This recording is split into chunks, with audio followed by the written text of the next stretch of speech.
Hello dear student, তো দেখো এখানে একটা অঙ্ক দেওয়া আছে। অঙ্কটা হলো দেখো, a factory produce 1515 items in 3 days, how many items it will be produce in a week. অর্থাৎ একটা ফ্যাক্টরি মনে করো 3 দিনে 1515টা প্রোডাক্ট তৈরি করে, তাহলে এক সপ্তাহে কতটা তৈরি করবে? এটা একদম ইজি অঙ্ক। তো এই অঙ্কটা কিন্তু ব্যাংকের পরীক্ষায় এসেছে, এরকম অঙ্ক কিন্তু আসতে পারে, মানে একদম সোজা অঙ্ক এগুলো।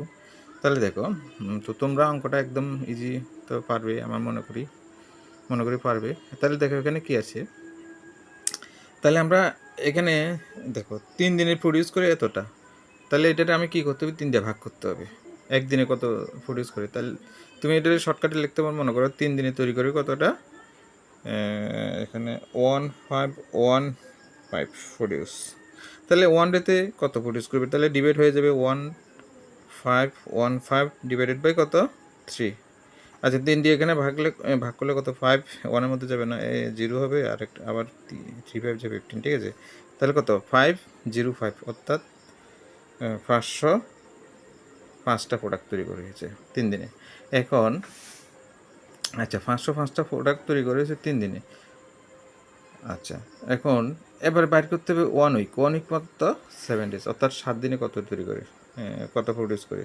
তাহলে মনে করো যদি 3 ডেতে 1 ডেতে তৈরি করে, মনে করো 505, তাহলে 7 ডেতে তৈরি করবে কত?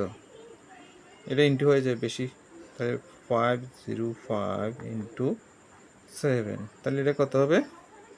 তো এখানে দেখো 5 5 35-এর 5, এখানে 35 বসে যাবে, 3 বসে যাবে, আর 35, অর্থাৎ 3737, এটা হলো আনসার।